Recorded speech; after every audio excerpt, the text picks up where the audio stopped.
and welcome to another episode of Geekly Recap. We are your hosts, Havva and Meral. You may remember us from other episodes of Geekly Recap, where we've talked about the biggest, the best, and your favourite TV shows. And guess what? We are here to continue that with not one, but 2 Loki episodes in one for you. Yes, that's right. That's episode 2 and 3, Havva, for you guys. You know what that means? We're halfway through this series and more than halfway through the year. Oh my god. On top of that, Meral is also now a whole year older as well. My god, why? Which explains our delay. 'Tis birthday season after all. We've not forgotten you though. How could we? As always, get in contact with us. We've missed you as much as you've missed us. It's a lot, right? We want to know your reactions and thoughts to this current series. Anything we've missed, give us a shout, comment or tag us on any of our socials. You can find us at Geekly Recap Pod on Instagram, Twitter and Facebook. And remember, you can sign up to our weekly newsletter at geeklyrecap.weebly.com for exclusive bonus content that doesn't make the final cut. Now hit that subscribe button and let's begin. We are back, guys. We are back. Did you miss us? Yes. I wasn't asking you. I know, I was trying to be the listeners because we can't hear them. That's true. The voice of the listeners. What's more important is you are now a whole year older. That's not important. No, but how was your birthday? I hope you had a nice one. It was rubbish. I was joking. Wow. She spent it with me and that's how she replies. Oh god, it was the worst. She made me literally sick, guys. Literally sick. You kept it down. Yeah, I kept it inside so it finally digested. I took her to Hawksmoor, okay? It's not my fault her stomach is now sensitive that she's entered a new decade. I know, maybe that's what it was. I'm like, it was good steak. Yeah, can I just say, Hawksmoor, other steak places are available, but it is the best steak I've ever had, and it wasn't your food. It definitely wasn't the steak that was the problem. I think it was just an abundance of all this rich food that I haven't touched in like a year or more. And it was like my stomach just went, what the hell is this? Yeah. And you know what? I mean, I don't even know why I'm saying it on here. I could have just said it to you. But I was thinking about it, and it could have even been... that you've been thinking about it. I have. I really have. Because anxiety can kind of do it as well. And I guess you haven't even been to a restaurant, and it could have just been subconsciously that could have been part of it as well. I think it's just the whole thing. Yeah. She was overwhelmed. But I do hope you had a nice time. No, it was a lovely time, especially once that feeling left. Which it did that day, thank God. Thank God. Seriously, it could have gone the complete opposite and it would have been the worst. But yeah, no, it was good. It was a lovely, I mean, it was like a birthday sort of week, I suppose. You know, Yeah. So the day itself was nice. It was chilled. Had some nice surprises, including some pastries from Havva. I think she's trying to stop the weight loss journey from happening. I don't know what you mean. I have not been feeding my work the whole year while I've been losing weight, just so they gain weight. What she's been... They're listening right now and they are outraged. Please, no one at work listens. Hi, work, guys. But yeah, it was a lovely day. And then obviously day and night that I spent with you. That sounds really dodgy. But anyway, it was really lovely. At a cool hotel. Yes, we stayed in a really cool hotel, which had its own little staircase. Felt like at one point I did call Havva Romeo. Yeah, we recreated like that whole balcony scene. How could you not? It's right there. It's a shame we didn't have something heavy and difficult to maneuver to take up the stairs. We could have done the whole pivot thing. Pivot! Oh my God. Missed opportunity. Well, they sent me a discount code to rebook, so, you know. Okay, this time ask reception instead of Prosecco, ask them for a couch. Yeah, cool down to reception.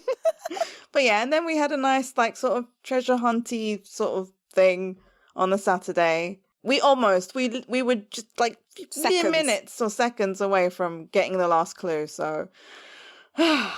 More importantly, we were worried that the weather wasn't going to hold out, being the British people that we are. But it held out. Yeah, I mean, it rained lightly for like a bit when we were eating outside, but it wasn't enough to like ruin the day and have us try and find shelter or anything. Let's talk about Loki. Because I'm still as confused as ever.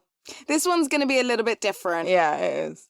Yeah, we're going to go through episode 2 and 3. You finally got it right. I know, I've been saying 4 and 5 to Meryl all week. I don't know why. Every single time. I paid attention. You never even corrected yourself once. No, I mean, it may even pop out at some point. I'll call it episode 4 and 5. But yeah, I don't think I'm any closer into, well, maybe a teeny bit closer into understanding some parts, but it still opened another wormhole of blah. Well, yeah, I mean, I don't think any questions are answered, just more questions have been asked. In episode 2, I was a bit like, oh, well, maybe this, and this about Sylvie. And I feel like maybe parts of it were answered in 3 or more implied in 3. Okay. Well, anyway, shall we start on 2? It is called The Variant, and it is directed by Kate Herron, who we did say she directs the whole series. Yeah, that seems to be a theme with all the Marvel shows at the moment. They seem to have the same director all the way through. I think I prefer that. Yeah, I suppose. I mean, it's such a short season, so, I mean, they don't really have time to be getting guest directors in, I suppose. Yeah.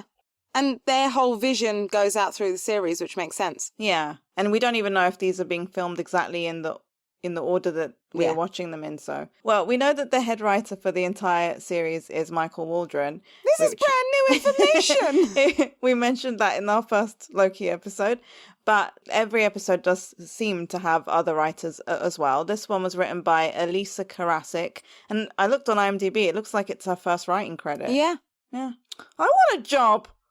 I feel like maybe this isn't the way to ask for one. I want a job. I feel like that's the way it's going for the new Marvel shows. Yeah, I feel like we're living in the wrong area. Should we move to LA? Let's do it. I wish it was that easy. I know. They're not letting us in the country at the moment. Well, once they are. Yeah. But I'll give you the little synopsis thing. Mobius puts Loki to work, but not everyone at TVA is thrilled about the God of Mischief's presence. I'm just going to give a pre-warning. It has been quite a few days since I watched episode 2. It's been a week. I rewatched it yesterday. Oh, okay. So it's more fresh in your brain. Slightly fresher. Hey, I only watched I was about to say 5th episode. It's catching. The 3rd episode yesterday and once, so I'm not going to be as fresh on that one. But anyway, let's go into how this episode begins. So this episode starts off in Oshkosh. I love that name. I think it's so too. good, isn't it? Wisconsin in 1985. Love that we've gone back to the 80s. Although originally I was like, this isn't the 80s. Yeah. No, it is. It's just a Renaissance fair. Yeah, but they look fun too. I'd go. Yeah, I would totally go. And we see Minutemen appear through a door. It feels so weird calling them Minutemen. And they're looking for, well, they've got their, which we find out in episode 3 is called the temp pad. But yes. Back now, I just called it the thing in their hands. I didn't have a name for the it. Gadget. And the gadget in their hands. But now it's a temp pad, now we know. And they're looking for, obviously, the variant. The Loki variant. They're tracking Nexus energy. So they head towards a tent and they basically find themselves in a trap. But the coolest trap ever. Cue the music. Where are all the good men? I'm not going to do it. And where are all the gods? Good use of words though, gods, right? I know, and this is my karaoke song, so I was singing so hard. I know, she's like killing everyone. We're like, woo! I mean, total sidebar, but whenever I get tonsillitis, I sound like Bonnie Tyler, so I just continue to sing all her songs. I was kind of disappointed that she didn't dance while she killed them. I would have totally been. I would have swung my cape, everything. Oh yeah, you would have actually forgotten to kill people. You would have just been given a concert. Been like, oh, I should probably get on with it. But yeah, we've jumped ahead. That was so cool. That was cool. But so yeah, whoever this variant is, which we know later, she does like a little sort of tap on the forehead of Hunter C20, and she's played by Sasha Lane, who's been in a few things like Utopia and Hellboy. And yeah, so she's basically taken over her mind or whatever she's done, and she's making her kill for her. She's basically her at that moment, isn't she? But she's also there. So and again, really cool. It was very similar to like Loki with his staff in Avengers, you know, when he could touch them and change their mind thing. See, I mean, yeah. This is where everyone's like, oh, well, it's Lady Loki. Is it? But it also reminded me a lot of Wanda. Yeah, definitely. Both of those kind of things were in there. Although those were both controlled by the Mind Stone. I don't think hers is the same kind of thing. Yeah, I don't think her one's actually implying that it's done by a stone, but very similar powers. And chaos magic. Yeah. So she kills pretty much all the other Minutemen, doesn't she? And then the green basically goes through her eyes and she passes out, which is, I think, when Lady Loki, at this point, you know what? I started calling her Cloaky. Cloaky. And then she takes C20. Which she's never done before. I do have a fun fact here. The Renaissance Fair that takes place on April 12th, 1985, it is where Mark Gruenwald was born, so it was a nod to him. I'm surprised you said the Renaissance Fair. Why don't you just say Oshkosh? All right, Oshkosh. Yes, and if you don't remember, what did Havva say about Mark Gruenwald in the last episode? Were you listening? That Don't answer for them. Let them answer. Let them have a moment. I'm listening. That is correct. 10 points for you. He was born there, but he was also the inspiration for Mobius, right? Yes. In the comics, there were many Mobiuses in the TVA, and they were all basically his clone. Mm-hmm. So we're back at the TVA. Loki is having a lesson by Miss Minutes. Again, shout out to Tara Strong. I love her accent. Like we said before, she's done quite a lot of voices, hasn't she?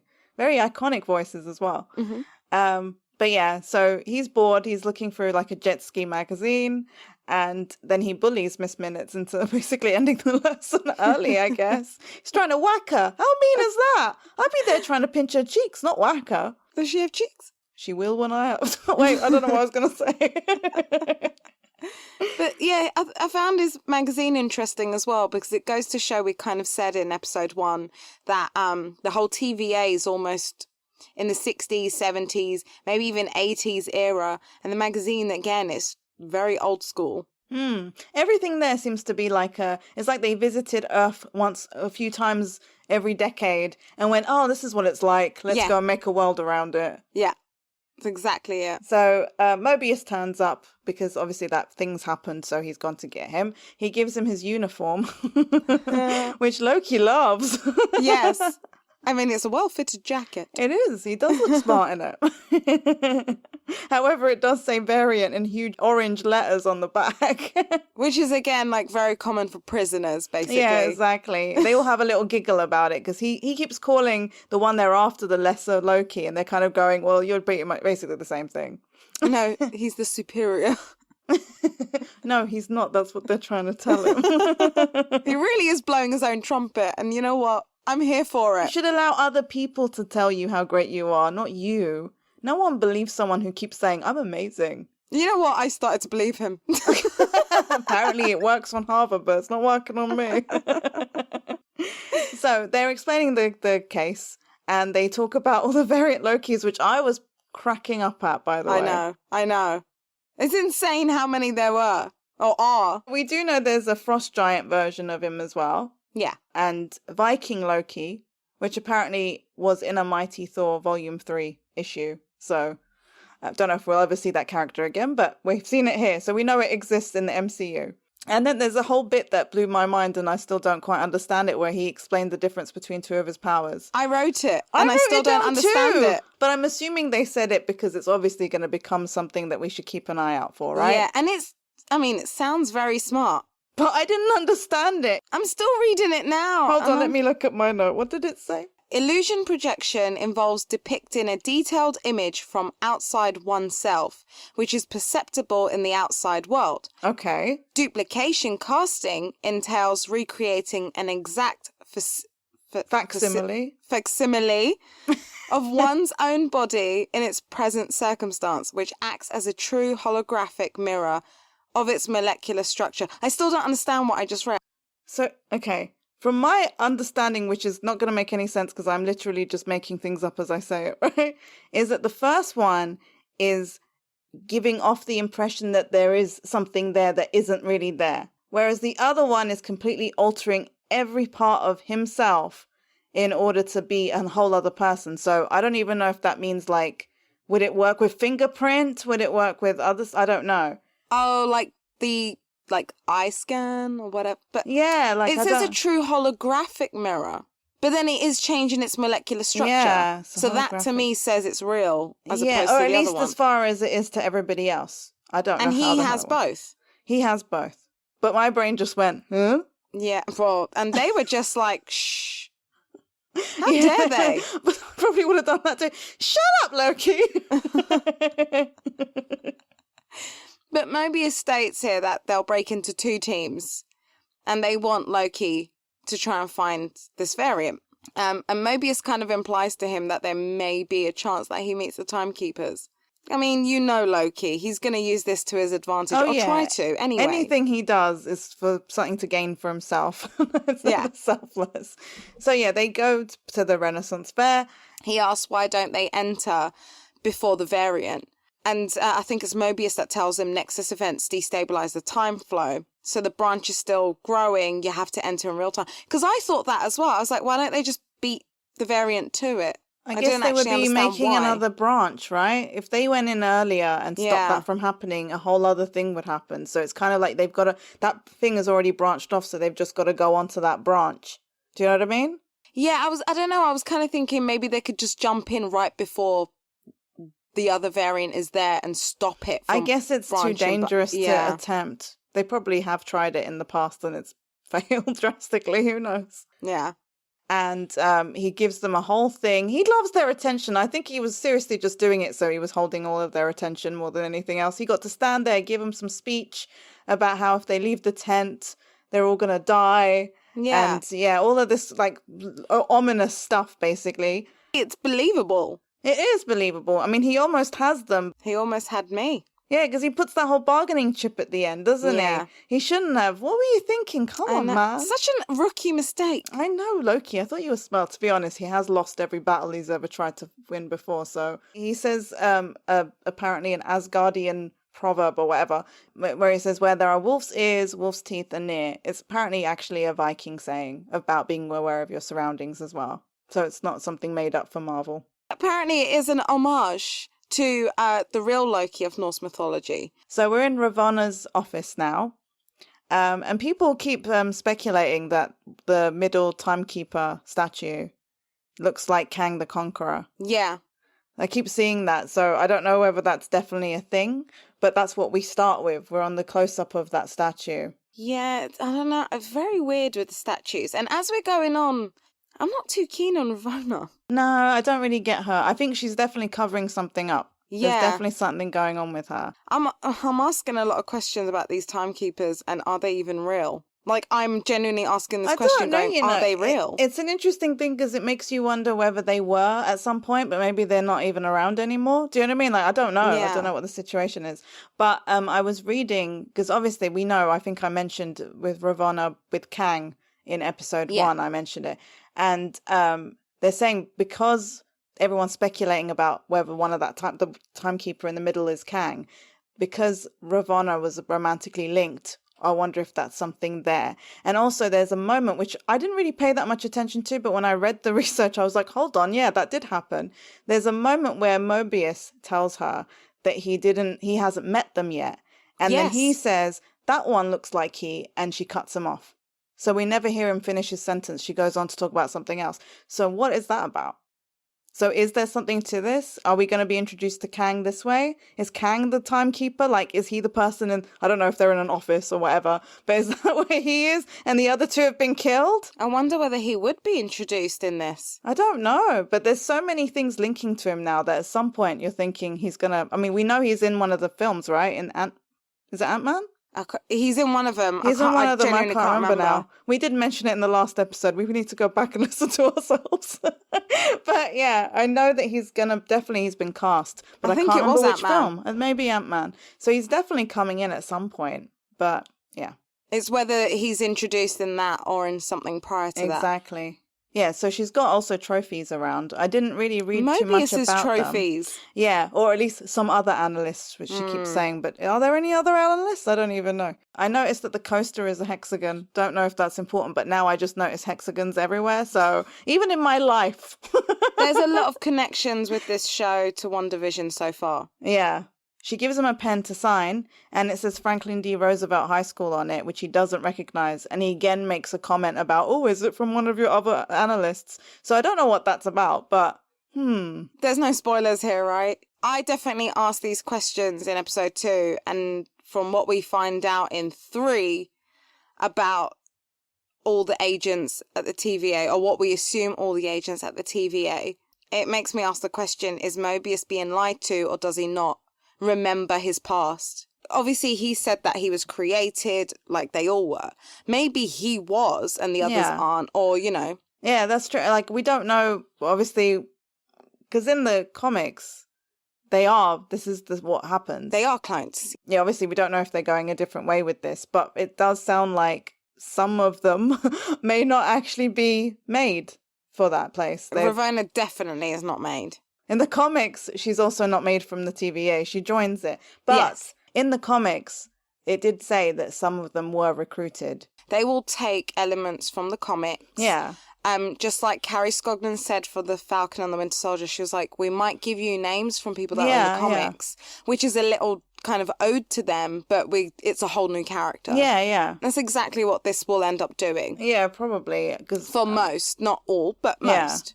There's definitely something going on, but what aren't you telling us, you stupid woman? I don't like her either. He leaves and we see Loki, and he does say to him, like, why are you sticking up for me? And Mobius says to him, because I see a scared little... Like, A, I see a scared little boy. And he goes, B, I just want to catch this guy. Yeah, and I'll tell you whatever you need to hear. Yeah, and I think it's both. Yeah, I think it's both.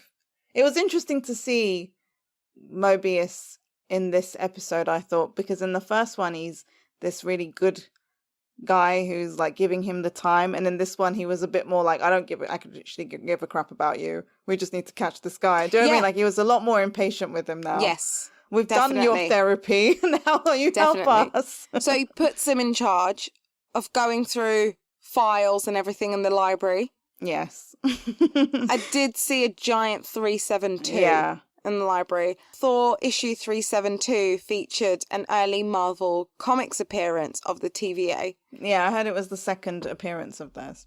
Yeah, and apparently it was the origin story of Justice Peace, who some people believe Hunter B-15 is based on. Yeah, that's what I was thinking with the fact that she was also recruited. Justice Peace, I think, is a male in the comics, but recruited from Earth. So it does happen, guys. It does. It does. But yeah, so they're in the archives, and Loki decides that this is the moment he might be able to find out a bit about the TVA or time. Who created time? Yes, but you know what? Classified. And that woman was definitely Roz from Monsters, Inc. Yes. To the spectacles. I know. The whole face, everything. Perfect. Always watching you, Wazowski. Always. I loved her. It's a shame that woman wasn't... I don't know, is she alive? I was going to say I don't think she is, but then I don't want to say that, and she is. I'll look it up later. So yeah, he's not allowed to look at anything but the case files. I did notice, you know when he's approaching her and she's not paying attention to him? Yeah. She's typing some stuff out. One of the things she types is Tracy Wilson touched the Tesseract and opened a wormhole to Goddab Omega. Who's Tracy Wilson? I don't know. I did look it up. There is no character called that, but there was a storyboard artist from the first Thor film, so I don't know if that's that. Good catch. Yeah, because I was like, let me pause and see if there's anything interesting there. And then Goddab Omega is at this planet where Gamora was like dominating the planet with the Graces. I don't even know what the Graces are, but yeah. So yeah, I don't know why that was. I'm assuming it's just there for fun, but I was like, what? Hold on, that happened? No one else is panicking about this? Well, I mean, we'll get into the hurricane in this episode, but there's a lot of like, they're saying this is a category 10 and, or, you know, they're all giving numbers. And you're like, if that's a 10, what the hell was all the other crap? I know, because, which we're going to get to now, is the Asgard, destruction of Asgard. That was 7. That was exactly. But is 10 not as dangerous as 7? Like, which order does it go in? That's it. So people are questioning whether 1 means it's the highest rather than... Yeah. Yeah, Loki finds a file about the destruction of Asgard, and he actually gets a little bit emotional. There's a tear. I mean, we've seen glimpses Yeah, of course. into his I mean, emotions. that was his home, whether he was angry with it or not. I mean, that was where he grew up, and there were people. He had definitely good memories there, and he's not going to pretend that he didn't. I found it interesting that there was just over 9,000 people. Quite small. Yeah. Asgard was beautiful. It really was. Anyway. Well, you just mirrored him because he figures something out. Yes.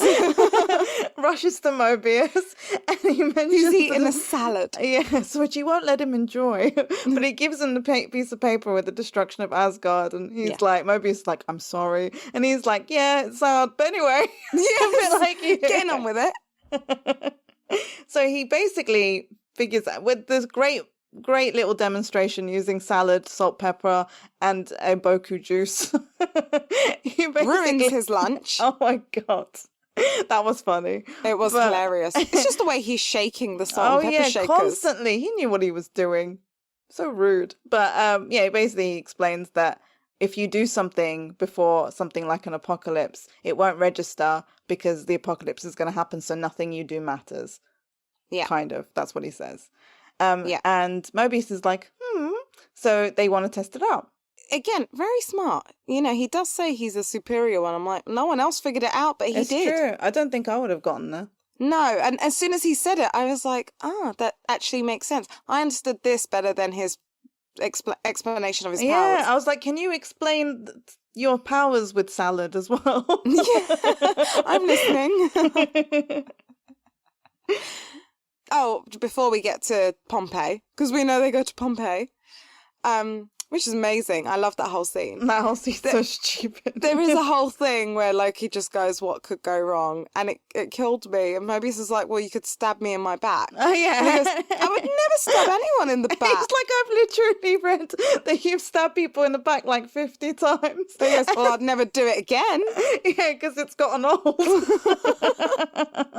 I'm loving their chemistry. Like, obviously, we said this with Anthony Mackie and Sebastian Stan, but they've kind of, I'm not going to say they've always had that buddy romance, because they haven't, obviously, in the films. Yeah. But they've been together in the films, whereas I've never seen Tom and Owen together, and they're clicking like they've had 5 films together. Exactly. I definitely want to see more. Definitely. Don't get rid of Mobius anytime Or can soon. someone hire them into a film together so we can see a comedy I would between those two? It, definitely.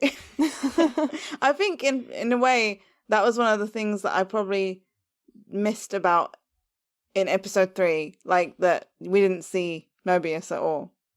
I think that was lacking for me. But I did think it was an absolute smashing episode. Really? I didn't particularly enjoy it, to be honest. See, I really enjoyed it. I did miss Mobius, but I liked the fact that it was all set between the two Lokis, let's say. I wasn't really that intrigued by both of them, so I was a bit like, I want more. What is this? Well, we'll get to it and I'll respectfully disagree. Well, I'll respectfully disagree. Well, maybe I won't respectfully. Maybe I'll disrespectfully disagree. Just because we're on that topic, I would say it was one of those episodes that I felt like our problem was with episode 5 of The Falcon and the Winter Soldier, but it was perfectly placed because it was in the middle of the frickin' show. Yeah, yeah. Which is why I didn't hate, like, I felt like, oh, well, this is fitting. I don't want it on the penultimate episode. Yeah, I just felt like, well, anyway, we'll get to it when we're there. But they go to Pompeii. Yes, they do. That's the apocalypse that I'm guessing Mobius has chosen. I don't know why. Maybe it was Loki's idea. He seemed very excited to be there. I mean, I mentioned in episode 1 that there was moments of Loki that reminded me of Joker. And I got that here as well. Just his mannerisms and his actions. He was basically dancing around in joy at people running away screaming from fear of death. Everyone's about to die. Here's free food. You know, go dance. You know what I did love, though? He goes up there and he gives them this whole speech, right? I love the fact that when he says he's from the future, even the people in the past are like, oh my God, one of them. Yes, yes. The moment Mobius said to him, do something small like bird noises. Caw-caw, caw-caw. I just think of Charlie Day in Horrible Bosses every time. Just high in the back of the car. Caw-caw. That was funny. That was hilarious. Well, anyway, they get out. Oh, they realize as well that they have made absolutely no variance energy. So what Loki said was true. Whatever you do in an apocalypse won't change anything. So yeah, they take a break while looking through their files of all the apocalypse is going on. And Loki actually just turns to Mobius and goes, well, why does he have a jet ski magazine? And he asks him, like, whether he's ever been on one. And he just says no, because, like, a TVA agent arriving on a sacred timeline on a jet ski would create, like, a branch for sure. And it's always that sad moment. Would it really? I mean, as long as he just takes a quick little thing, what's going to happen? Because it's not meant to happen. Well, take a reset charge neck with you, honestly.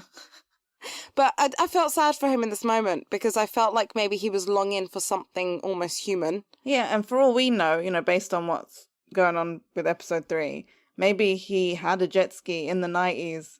That's a memory and he doesn't realize that it's a memory. I feel like, again, I was getting WandaVision flashbacks.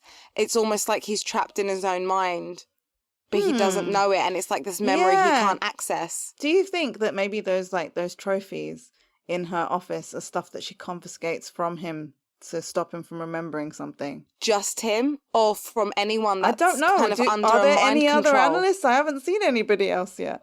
He's the only good one. But no, it totally made me think. Yeah. You'd start thinking now back to the other episodes. Yeah.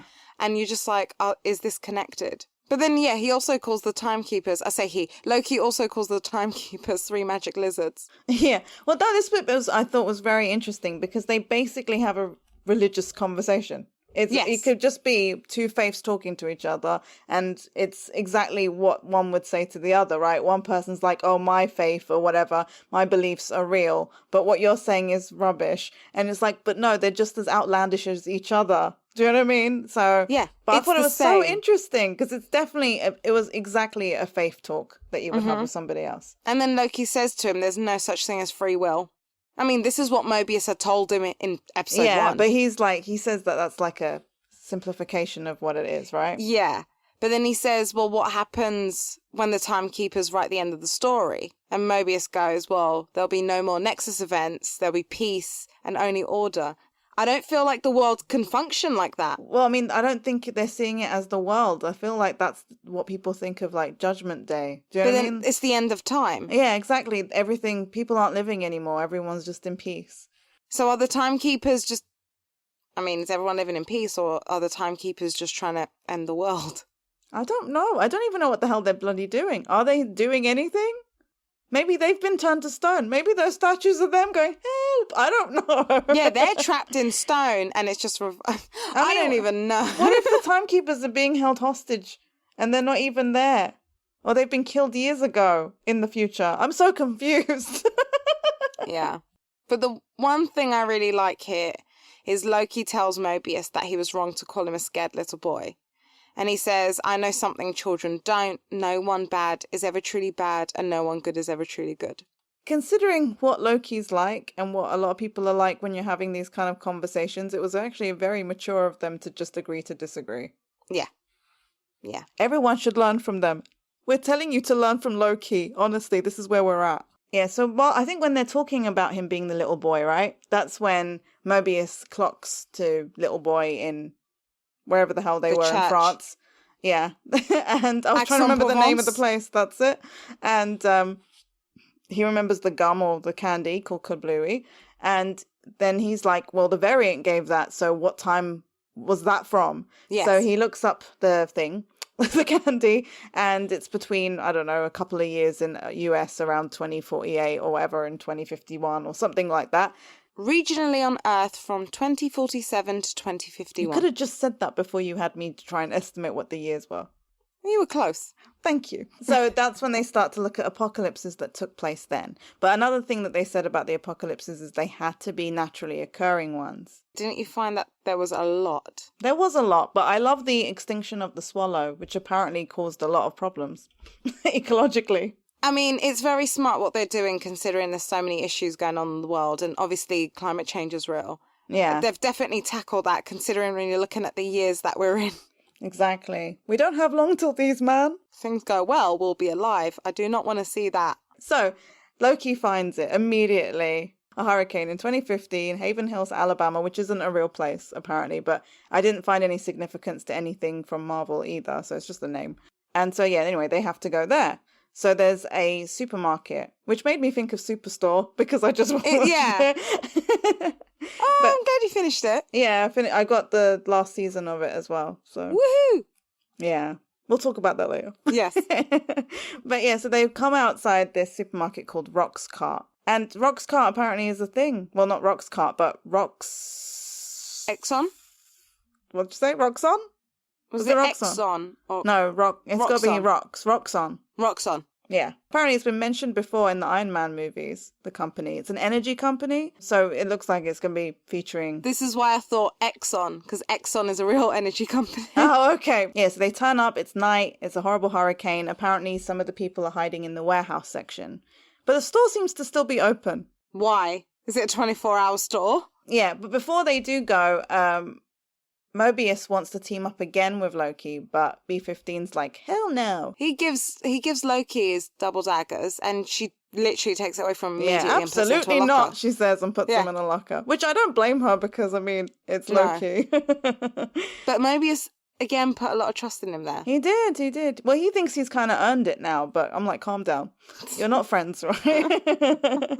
So they've turned up and she's teamed up with him. So Loki and her are together, and I think Mobius and the others go into the warehouse to see if they can find the variant there. Meanwhile, someone is watching them through the CCTV. And she said every time there's an attack, the variant steals a reset charge. How many does she have at this point? I don't know, but a lot, right? Yes. I mean, we saw them, because we see them light up later, and there's like at least, 20? I don't even know. Yeah. I mean, I knew they were on her tail, but I wasn't expecting that much. I know. That's crazy. She's doing her thing where she puts her, I don't know, I'm going to say herself, in other people. She possesses them. Yeah. In episode 3, they call it enchantment. Enchantment, yeah. She takes over B-15, she takes over an employee, she takes over a customer. But yeah, the whole scene was quite annoying because you are like, why don't you just face him? Which is what he said. He was like, well, I would never do this. Yeah, he's like, I wouldn't do this to me. I did love me, I presume. Yeah. He says to her, you're scared to meet me face to face. He basically coaxes her to come out. And she hates being called Loki. Yeah, definitely does not like that. She's like, you call me Randy.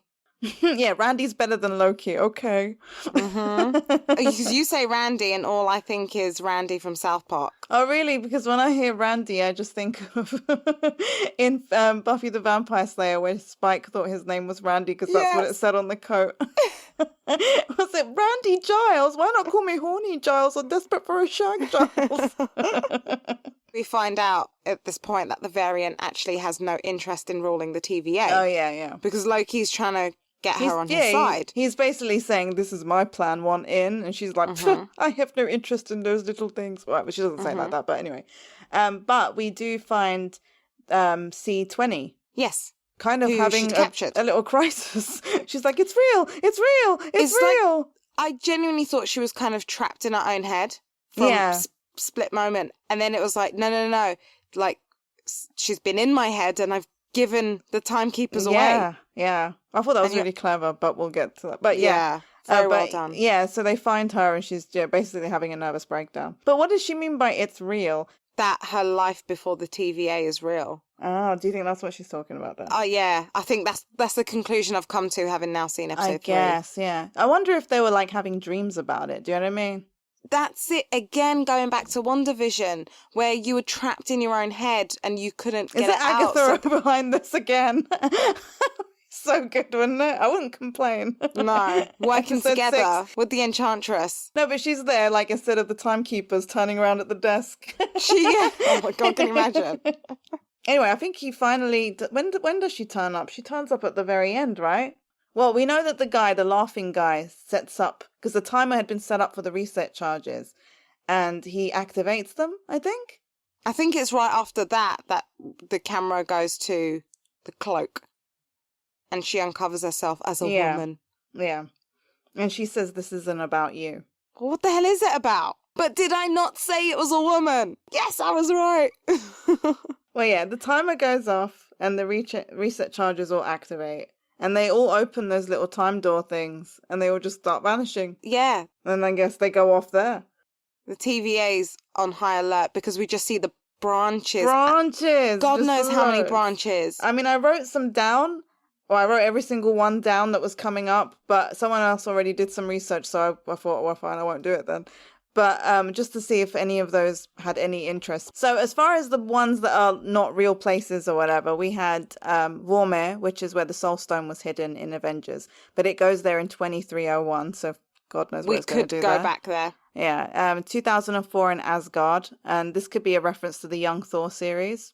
We've got Ego, Kurt Russell's Living Planet, Guardians of the Galaxy Volume 2, but that's 1382, so whatever happens there. Titan, and this is the moon orbiting Saturn where Thanos comes from. Yep. It's also the setting of Marvel's first graphic novel, The Death of Captain Marvel. But 1982, that was published in 1982, which is the year it goes to. I don't think we're going to see Thanos, but I don't think we've seen the end of Thanos. I hope not, because he's awesome. But yeah, I don't know. But also 1947 New York is that Agent Carter era. And Hala, this is the home planet of the Kree. That was the one. I was trying to think what was the Kree planet, because there's things obviously leading up to the Kree, so. Yeah, but this is 0051, so God knows. And yeah, Xandar, 1991, Fantastic Four story.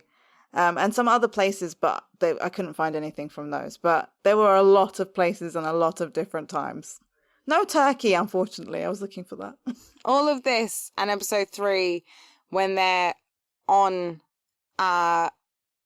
Lamentis 1. Yeah. I was just thinking Star Wars planets as well. Imagine if they landed on one of them. Oh my God, they're on Tatooine. Yeah. What was the one that exploded? It wasn't Tatooine, though. Ugh.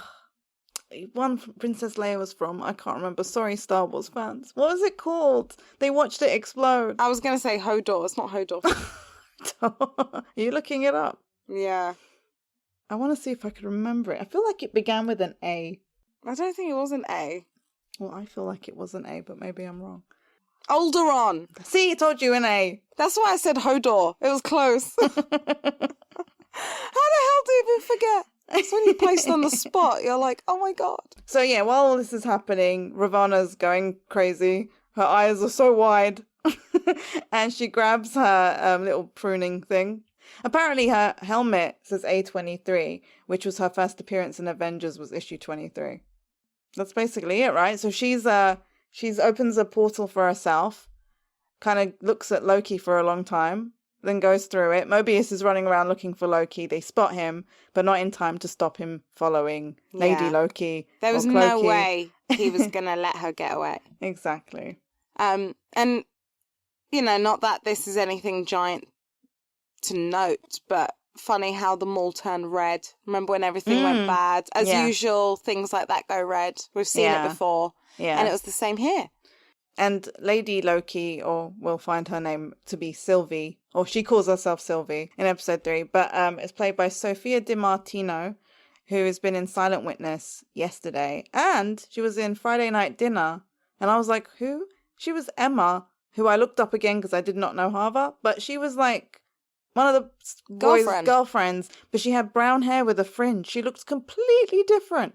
Completely different. I think I know which one you're talking about now, and I would not have guessed. She came round for dinner. I think actually this one may have been the one that walked into the room filled with Playboy stuff. Do you remember when the brother changes the bedroom so it's all like women with their big boobs? I think it's that girl. Oh, yeah. But I was like, what? She looks so different. But yeah, that's how episode 2 ended. Which just asks a whole other lot of questions. Uh-huh. And this is where we go to episode 3. We literally just said they're on Lamentis. And that's what the episode's called. It's, again, directed by Kate Herron and is written by Bisha K. Ali, no relation. She's written 4 Weddings and a Funeral, the TV show. And she's the creator of the upcoming Ms. Marvel. So she's one to watch out for in the Marvel Universe. Which is exciting. I'll say the synopsis, which isn't much. But Loki finds out the Variant's plans, but he has his own that will forever alter both of their destinies. Lamentis is actually introduced in Annihilation Conquest Prologue, and it exists on the outer rim of the Kree Empire. Yeah, also, they're on Lamentis 1, so that's the moon of Lamentis. Yeah, I found that interesting. I wonder if Lamentis means anything. I didn't actually look that up. No. this episode starts off with Lady Loki, or what we find out to be Sylvie, and C20 having cocktails. And I literally wrote WTF. I was like, which planet is this? Yes, they look like they were having a whale of a time. I know, I wanted to be there. That cocktail looked nice. It did. But the song that plays as well is called Demons by Hayley Kiyoko, which I'd never heard before, but it was quite a nice song. Quite an interesting way of starting the episode. Very different tone. Very different. And they start talking about brain freeze. Yeah, whatever it was, she had brain freeze, yeah. And Lady Loki says something about brain freezes when your memories are being frozen in place. I can't exactly remember her explanation. Yeah, I don't know if it was actually meant to make any sense, because I was like, that's not how it works. Yeah, but then Hunter C20 is just like, wait, what? No, it's not. And she goes, yeah. And it just kind of changes tone. And she goes, how many people are guarding the timekeepers? And again, I was like, When she tells her to try it, and she tries it, it's like time has passed as well. Yes. Like it's suddenly nighttime. It's like, jumped. how long was that brain freeze? And then they snap back to the restaurant. Yes. And she basically keeps trying to get the answer out of her, but she figures out that there's something going on. And this is different to her touching you, and as she calls it, enchantment. It's not that. This is another form of mind control. Yeah, well, I mean, she kind of brings it up later because she's kind of tapping into a memory. That's how she gets through to people. And hers was like ages ago. That's what she says, right? Didn't she say like... She said like... She didn't say hundreds of years ago, did she? I feel like she said a really long time ago. But I don't know, because how long ago was that? That didn't look that old. No, but then I feel like she said it was hundreds of years ago. And if that's the case... Yeah, how old is she? But is she like frozen in age as well? Yeah, but that bar didn't look like it was from 100 years ago. Unless she's from the future. The future. So that would be, oh my God, my brain is going to explode. Because she could be from the future. For the fact that she said she had to go back a really long time ago. Yeah, because she definitely said a really long time. Like, it wasn't like 10 years or something. It was like at least 100. Yeah. Yeah. So that's when you find out that, hold on, that was an Earth flashback, not a TVA. Yes. Whatever flashback. Well, yeah, that's crazy. We then see Lady Loki, or Sylvie. What do you want me to call her? Cloaky. Cloaky. We see her controlling Hunter C20 back at the mall, where they all are. And she sees Loki on CCTV. Mm-hmm. We get the credits. And then the variant is now in the TVA. Yeah, so that door went through to the TVA then. Yes. And she's going to the location, which is something with golden doors, right? The golden elevated doors, which is what the Hunter C20 gave away. Mm-hmm. When she said she gave away where the timekeepers are. Yeah. No one would have known that was in the TVA, I don't think. I was pretty surprised if they are there, I was pretty surprised that they're in that building. Yeah. Well, I don't know, where does that elevator go? Does it actually go... What? I don't know. But anyway... The presidential suite? We do know that Lady Loki, whatever her bloody name is like a crazy good at martial arts because she kicks the hell out of everybody's asses. However, she also didn't know that her powers don't work in the TVA, and she tried. Yeah, she got further with it than Loki did, though. And then she kicks some ass. Yeah, but it turns out she doesn't need her powers in there. She's very strong. Only Loki was kind of a match for her because he could estimate what her next move would be. And he's got the daggers that Mobius had given him. And then we see Ravonna. She catches them. And I still don't like the cut of her jib. Well, yeah, I mean, I don't know what she was thinking of doing there. It's not like she looked at it and went, oh, it's okay because Loki's trying to stop her. She kind of like, whichever one I grab with my pruning stick will die. That's basically the look she had. Like, they're both the same. They might as well be the same. But I feel like she should have known that she's going to need one of them to do something right. It's probably going to be our Loki. Well, it depends, because if she has got stuff to hide, then she's probably thinking Loki is quite dangerous because he's very, like, curious. Yeah. Yeah, before she can do that, Loki opens the gateway, right? Yeah, using the tempad. And they fall through. But where have they fallen through? I don't know. It looked like a little nothing. I don't know. It looked like a little dump, didn't it? Like a little area.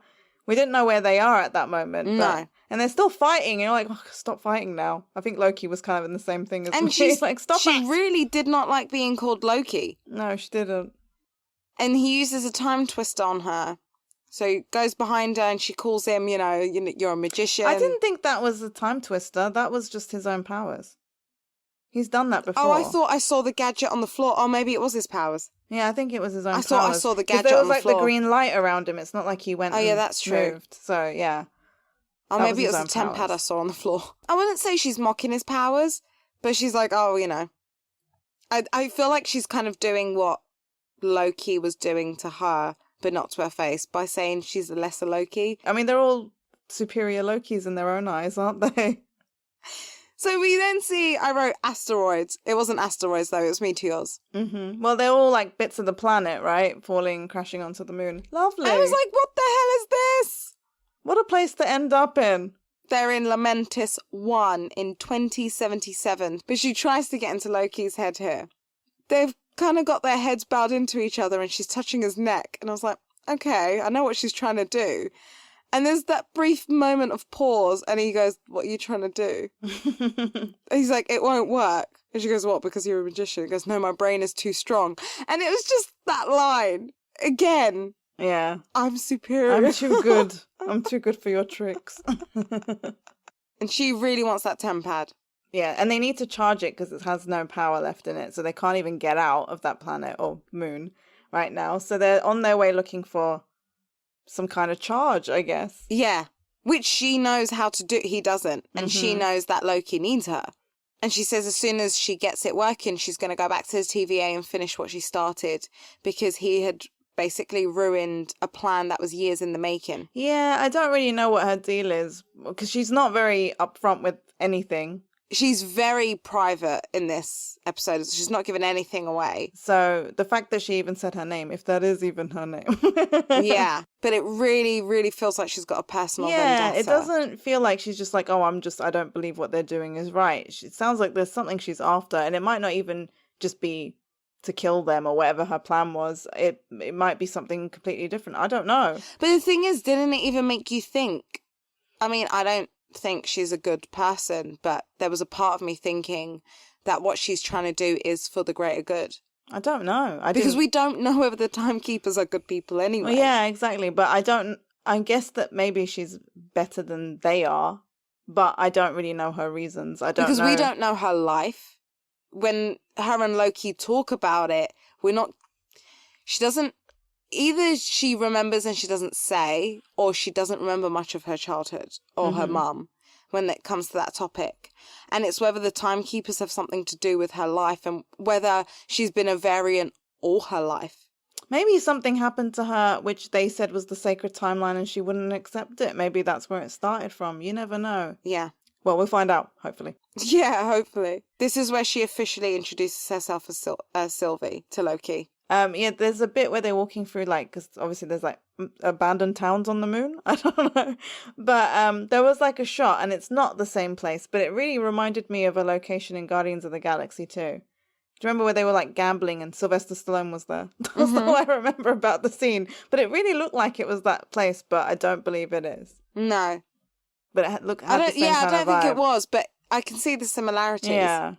They do stumble upon a trailer. What the hell? They've got trailers there. To be honest, at this point, I didn't think anyone would be living there. Yeah, but there was an old lady who didn't seem to want to leave. Well, I say old. She wasn't that old. I feel sorry. Sorry, woman. Loki knew it was happening. So at this point, I do think his brain was better than hers. Oh, what? To be nicer? That would work. Well, yeah, because he immediately says to her, you can't use brute force or whatever he says. She doesn't listen because she's a fool. And she just kicks it open and gets blasted. That was hilarious. But he didn't do much better. He pretends to be her husband. He was the smarter version. Yeah. She's just ready to die with the moon. That was it, yeah. I'm guessing she'd lost her husband. Yeah, I'm assuming. But I looked up the actress, Susan Gallagher. Apparently she's been Cobra Kai. Yeah. For quite a few episodes, but I don't remember who I don't remember her. Maybe I need to rewatch them. But yeah, that's what she's been in. Like 11 episodes, so how the hell do I not remember who she is? But yeah. She's someone's mum? Don't know. She's not like the evil one's mum or something, is she? I don't even remember the evil one's mum. Who's the evil one? I can't even remember his name. The one, the mohawk. Oh, he's not evil. He's just an idiot. Well, he's evil for quite a while. Not evil, just a dickhead. What was his name? I really can't remember. Mohawk? So basically, Sylvie says to her, where is everyone? And she goes, the Ark. I was like, well, what's that? Noah's Ark? Yeah, I know. She's like, no, there's an evacuation vessel, which is a train, but you need a ticket to get onto it. Which makes me think that they just give out like limited tickets to all these people living on the planet, on the moon. And so basically, so many of them are just going to die. Because you find out they've been lining up overnight and God knows for how long. Yeah. And I don't even know how you would get a ticket. It's really kind of similar to what you'd expect would happen now in real life anyway. Yes. Do you know what I mean? It's a crisis like that, and obviously the rich are going to get the advantage and the poor are just going to be lining up hoping that they get a ticket. And there's a lot of space on that train, I bet. There was a lot of space where they were seated. Exactly. That was like a bar. They had a bar, like a place where you can celebrate the fact that your planet's about to explode. Or that you're going to be saved. Yeah, That's but you don't even know. Loki disguises himself as a guard to get into this train with the help of Sylvie's powers, because they're like, well, you can't get on without a ticket. And she manages to get into his brain and allow him to get on. A bit like, these are not the droids you're looking for. Yes, which is why it was giving me a lot of Star Wars vibes. Yeah. But also, I read up that the two soldiers at the entrance are called Corporal Hicks and Private Hudson, which were the character names of Michael Biehn and Bill Paxton in Aliens. Cool little 80s reference. Yeah. This bar, it also reminded me of the cantina. I kind of wish there were aliens going. Everyone looked too human. Like, where's the aliens? They're disguised as human. They're all I don't aliens. like it. I want some aliens. But they have, it was like a jazz bar. It looks amazing. I wanted to be in it. I'm not going to lie. They have they have a heart-to-heart chat. It is, even though it's mainly one-sided, but I think they're both still learning stuff about each other and realising that they are still more alike. Yeah, when the mothers come up, that's kind of what does it, right? Yeah, and she knew she was adopted, but she does say that she doesn't remember her mother. Whereas Loki explains, it was his mum that taught him how to do tricks, and he does the cool fireworks in his hand. Which, again, just in the setting of where they are and the fireworks, it just looks sweet. It was a nice scene. It was a bit of a slow scene. Mm-hmm. I don't know. There was just things missing from this episode for me. And I think this scene, in a way, felt a little bit uneven compared to the rest of it. I don't know. Maybe I just didn't warm to the character of her. Like, I didn't think she was very good. I haven't warmed to her character, but I still enjoyed this scene / this episode. I did actually really enjoy this episode. I think part of my problem was just that I didn't, not just to the character, I didn't warm to the actress. I didn't think she was very good. I felt like I was watching an episode of Doctor Who at times. But maybe just because there was a lot of English people. She reminded me, oh God, what's the doctor's name? It's not Jodie Whittaker, is it? No. It might be. It's either Jodie or Josie. Are you Googling it? Yes, I'll Google. Yes, Jodie Whittaker. Oh, I was right. Yeah, there was an element of her, yeah. She did, yeah. She did remind me of her. But this is interesting because we actually get confirmation here. You mentioned the gender fluid. No, sex fluid. On his paperwork, which, in my opinion, I take that to be that he can be both male or female. Yeah. But we actually get confirmation here of his bisexuality. Mm-hmm. And hers. Mm-hmm. Loki, in general, but to be is fair, bisexual. It's all fluid. Very fluid. Well, the director has confirmed Loki is bisexual. Okay. This goes again with the whole lighting and how people were assuming this was the case for Bucky, which we've got no confirmation. So guys, please don't force it. Like if the character is gay, bisexual, straight, whatever, they are. And it's great in this case that we've got a character that's now confirmed to be bisexual. And they do use the blue and the pink lighting, which is meant to show bisexuality. But I was going to say, yeah, it kind of mirrors what we saw in Madripoor, and there was a lot of stuff going on. Because people were even saying that it was, oh my God, what's his name? What's the other character's name? Which character? The German one. German one? What are you talking about now? Which show? In the Falcon and Winter Soldier, Zemo. Oh, There was even moments where people were saying that Zemo was bisexual. I'm not saying he's not, but he was obviously married to a woman, and he had children. people seem to be very obsessed with giving people a sexual identity when This is it it. doesn't matter. I mean, it's nice to be represented, but it's not important to know right now. Unless it comes up, it's not important. I don't know. I'm not going to say it's a problem because it's not a problem. And I certainly don't want it to sound that way. And, it could be, I'm straight. It could be, it's kind of like when you talk about race as well. I can't really speak for that person. Yeah. But I do feel like, and this goes for anyone, they do try and force some things in shows or films, and the worst thing you can do is force something. There are gay characters, there are bisexual characters. You bring them to light. Don't turn a straight character into one. Do you know what I mean? But rather than turning another character into what you want it to be to represent someone, there's those characters already exist. Exactly. And even in the comics, there's plenty of bisexual and gay characters. Yeah. So make them big. My brother was even reading one, I can't remember what it was about. It was sort of like this, Superman and all of them, but it was different characters. And he was saying the two main, I can't remember what they are now, so sorry, I can't remember the name of them. But the two main characters are like Superman and Batman, sort of. I think one might have been called Knight something, and I can't remember. Anyway, and he said they were in a relationship with each other. That was a big thing in the comic. And he loved that. I can't remember what the bloody comic was called. It's going to bother me now. It's not like they couldn't do that. That would be so amazing to see. Especially in this day and age, definitely would be fine. I need to remember what that was. In the comics, Loki's bisexuality does come up, so it's not like they've just plonked this in. But then we see Loki singing folk music. Yes, so he's been drinking, but he calls himself full, okay? But he's merry, he's very merry, he's completely gotten rid of his disguise, and he's wearing his variant jacket again. I'm not gonna lie, I kind of wanted to party with him at this moment. Well, he was very happy, very happy, and he was singing in Asgardian. My dad turned to me and went, "Is it Scottish?" But is Asgardian based on an actual existing language, or is it just a made up? I didn't Google that because I was too busy writing my notes. I said to him, "No, Dad, it's fake language. It's Asgardian." Let me see what someone's saying here, just in case it does say. This is where you tell me that it is actually in Gaelic or something. No. It says here, I don't know if this is right, but anyway, the Asgardian in Loki's drinking song is Norwegian. Oh, so it wasn't a fake language. I am sorry. I've also been to Norway. I should have known. The song is called, I don't know how the letters are pronounced, so I'm just going to read it how it's written. Jeg saler min ganjer. I don't know if that's how it's said. And it was written for Loki, so it's not an existing song. I really enjoyed that song, and I hope it's on the soundtrack. It will be available on the show's soundtrack. Yes! I love that. Do you want to know what the translation to the other words are? Just one of the verses. It's in storm-blackened mountains I wander alone. It doesn't sound so happy, but he was happy when he was singing it.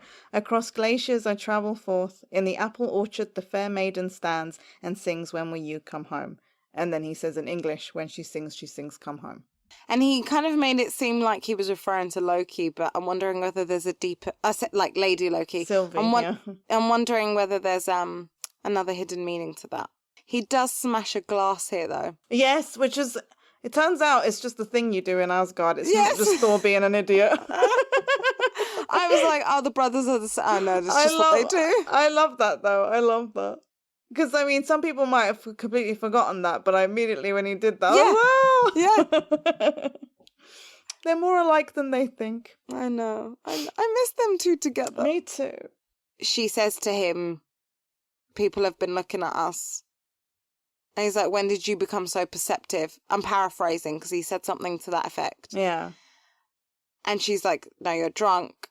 And we see the guards. And, they've been found. And this is where she uses her one remaining horn to stab the guard, which is pretty cool. So, yeah, a big fight starts. And, well, I mean, if we want to cut it short, Loki basically gets thrown out the window, right? Which is hilarious. Just the way he lands as well. He lands the same way every time. Yes. Every single time. And she's like, oh, God, well, I'm going to have to go after him because he's got the tempad. Exactly. Not because she cares about him or anything. Oh, no. Both of them are thinking about each other. As in their own selves in this moment. So, yeah, they both are outside of the train now. The train's going. And the tempad's completely screwed now. Busted. And he goes like, oh, I landed heavy. Doesn't seem that bothered by it. And obviously she's raging. But you know what? I'm really surprised that they didn't somehow put a GPS tracker on Loki. Like the TVA.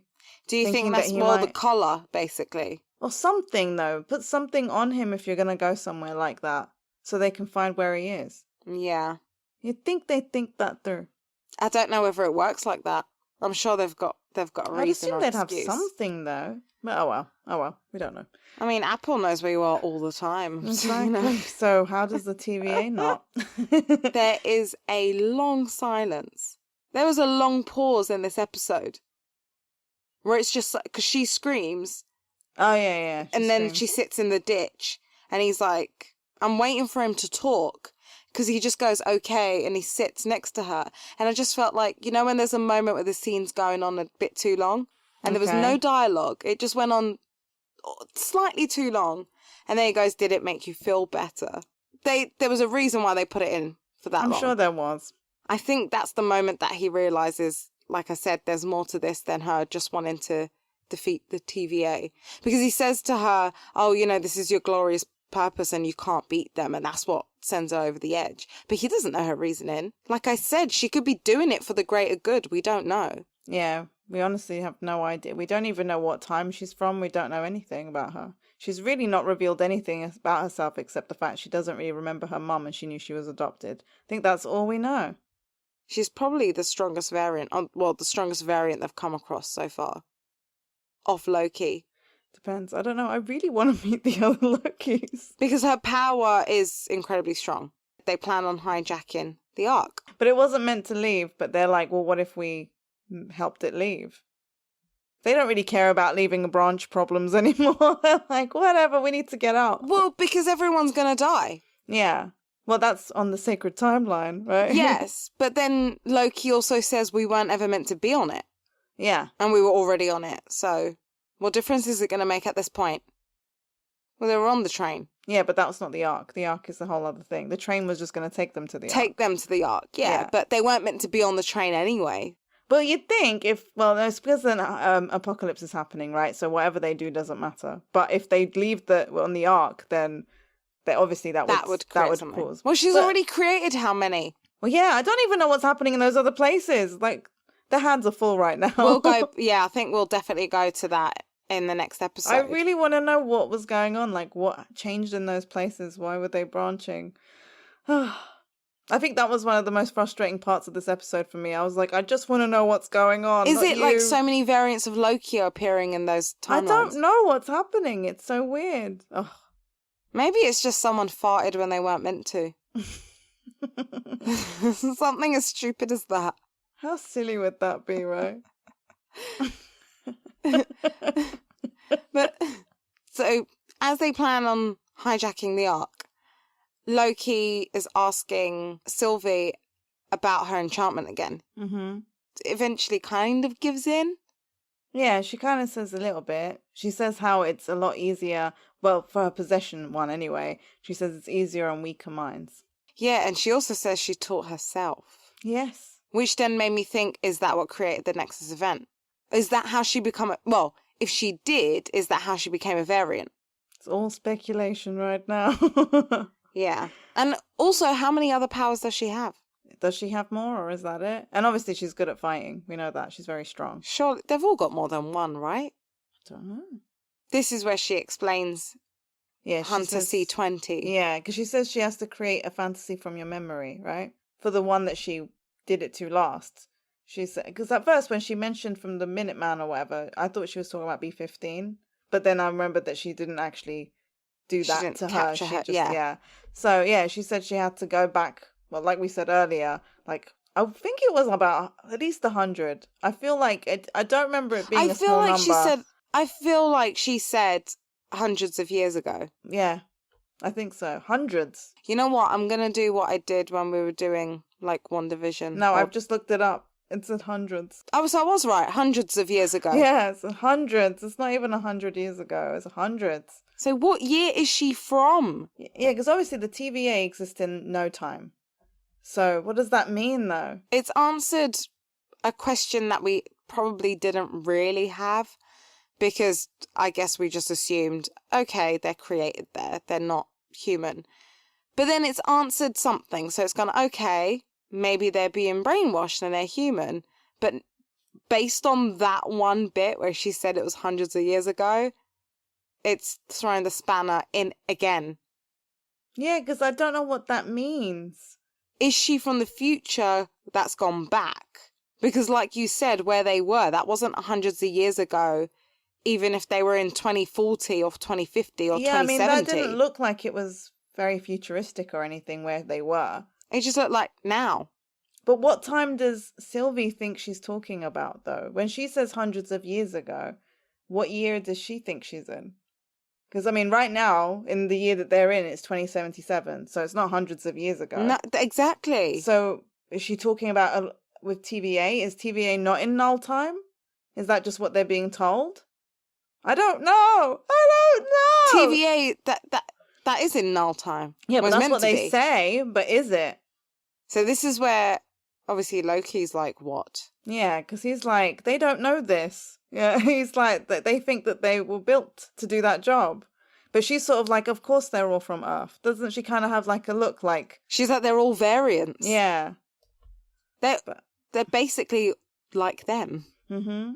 So it's not a TVA filled of Mobiuses, it's filled of Lokis. Maybe she used to work there. Yes, that's her vengeance. She never got her redundancy pay. Exactly. So she's now going back. She's a disgruntled ex-employee. What this leads to is them actually getting to where they need to get to get on the arc. Yeah, this scene was quite cool, actually. Thank you. We got a one-take camera shot. I mean, all CGI, obviously, but still very cleverly It's still done. amazing. It's still effective. And if anything, because it was CGI, it felt very interactive. And I think it's because, like you said, it was unlike Daredevil, incredible scenes. Yeah. But unlike Daredevil, obviously, because this was CGI, it kind of gave me that feeling. It was one of those horrible moments because they realized that there were people trying to get onto the Ark that were not being allowed on, right? They're scavengers, It felt very much like Titanic, everyone trying to get on those rowboats, and they're like, no. But yeah, unfortunately, as they knew it would happen. Like you said, the rich and the poor. Yeah, but the Ark also collapses. There's no way they were going to get off that anyway. No. They probably didn't think about They that. missed it. But they really struggled to get on it. And plus there were these stupid guards that kept coming and trying to fight them. And I'm like, leave them alone. Everyone's just dying. Why are you trying to hit them for? Including you. Yeah. How did they think they were going to get out? I know. Like, what good was going to happen from beating up these people just trying to get on the Ark? Calm down. But then you just have that look of, not even sadness, it's just that look of, what do we do? This is the end. And I'm like, it's not the end. Well, that's how it ended, basically. So you're left kind of on a cliffhanger. But obviously they're gonna get away. They've got to get away somehow. I don't know how. Or someone's gonna come in and get them out. Exactly. A time door must open and they grab them. I don't know. But who? But does she get away? I don't know what happens. Who knows? I mean, there's only, by the time you guys listen to this, it'll probably be coming out like tomorrow. So not long to wait. Did you catch the closing song though? Yeah, Dark Moon is what it's called. It's a country hit. Mortals have dreams of love's perfect schemes, but they don't realise that love sometimes will bring a dark moon.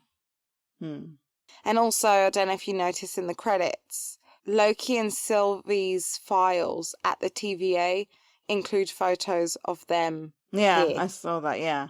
So they're still being watched. Yeah, I'm assuming maybe that is from the next episode. Yeah. They probably both get captured, but I'm assuming it's the timekeepers that know where they are and not anyone else. Yeah, maybe. Because Mobius definitely doesn't know where they are. No, unless he knows now, like literally this moment before they'll probably arrive the next scene. Yeah. But I yeah. also did get Sylvie's surname. I don't know how you pronounce it, though. Yeah. It's basically Luffy daughter or something, right? It's Yeah. basically like his one's Laufey's son, daughter. Yeah. and she's Laufey daughter. Basically, it's daughter. Yeah. Yeah. Is that how you pronounce it? Well, I don't know if it's daughter, but since his is Laufey's son and hers is daughter, sort of thing, I'm assuming that means daughter. An Asgardian version of daughter. Yeah, it could be. So I'm curious if they're saved at the beginning of the next one, which they should be, or saved or arrested. I think we're going to start in the TVA, surely. I don't know. We'll see, I guess. But I'm assuming if they're both arrested, captured, whatever you want to call it, hopefully we'll learn a bit more about her then. I hope so. You would think so by episode 4. Yeah, hopefully. We should do. Like how you made that prediction in The Falcon and the Winter Soldier and how you wanted episode 5 to begin. Yes. I want episode 4 to begin right as Loki and Sylvie have gone through the door in the mall. We see what Mobius is doing. Yeah. Maybe.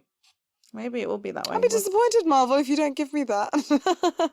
Well, this episode will just be, oh my God, this is what I don't want to happen. You don't want it to be just them now. Yes, like now it's an episode about what they did in that because then the story's not moving. I'm like, come on. No, I just want it to start there. Yeah. And then, yeah. I want the story to move. I don't need 2 episodes. Yeah, I mean, unless something amazing's going to happen and we're going to learn a lot of good stuff, I don't want that episode. Yeah, because, I mean, I know this is all about time, but I don't want time to stand still. Exactly. But what does this all mean? I don't know. Do you know? Not you, Harper. The listeners, do you know? Do you have a good theory? Yeah, let us know. Like we said, please let us know. Get in contact. And I'm sure we've missed stuff. Have you caught stuff that we haven't seen? Exactly. I'm sure we've missed a lot. There's plenty. But if anything, maybe send us your time theories because it will be good to see your perspective and whether you can actually explain yourself. Not the way Loki explained his powers, though. Yeah, and if you can explain Loki's powers, or if you think that we did a good job of sort of translating it, please let us know. That's it for our double episode. We'll try not to lump them in one episode again, though. I think we have a bit of a break from birthdays and busy weekends for a bit, so we'll hopefully be back to normal next week. That's what she thinks. 3 more episodes of Loki. I honestly don't know where it's headed right now, but we know the TVA are not what they seem. Or are they? No, they're not. Or are they? What did you think of the episodes? Let us know your theories at the usual places. You can find us at Geekly Recap Pod. Or head to our website, geeklyrecap.weebly.com. We'll also be putting a vote soon to what our next movie, TV show, topic, because why the hell not, will be. So follow us or subscribe to our emails. You can sign up on our website to give us your vote. Do it. Give us your vote. Do it. Do it. Have a lovely week, guys. Enjoy episode 4 of Loki. Contact us regarding your theories, etc. And we'll see you next week. So long.